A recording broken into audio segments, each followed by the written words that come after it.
Another tech tip, no upgrades here, but just when you're down in Baja, you're in Moab, silty, dusty roads, always take care of the motor. One of my biggest pet peeves is people that don't change the air filter enough. Dude, we're driving down dirt roads all the time.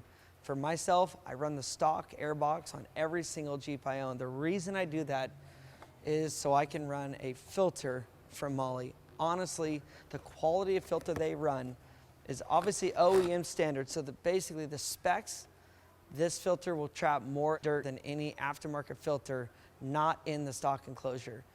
I've been down to Baja. I've tested it more than probably anybody in any Jeep. I got thousands of miles in Baja, and I've never had any dirt go into the tube or into the engine. So it's super easy. Every trip, always replace the filter. Whether it's 100 miles or 1,000, I'm always replacing the filter with the Mahle Air Filter. So it's easy. Open the hood. It's basically got a couple latches. I have the PSC steering.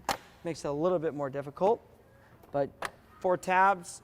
Once we remove the 4 tabs, make it easy, 10mm wrench. On the tube, once you're done, obviously, look at this.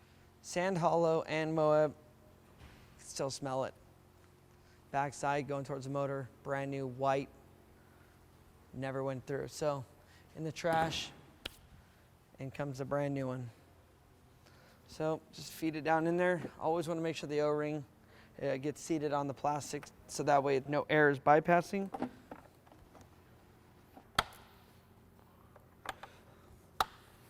Once you get all 4 latches on, go ahead and don't forget to tighten the 2 10mm.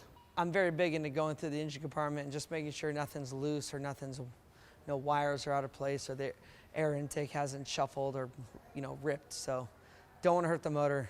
For myself, I don't want to get left or stranded in Baja or on a Jeep trail far away from anybody else. So once that, close the hood, make sure you latch it, and enjoy. I'm Casey Currie. Thank you for watching. Now, comment below. Tell us what you like. Tell us what you don't like. Subscribe right here. Watch more videos here. Thank you, guys.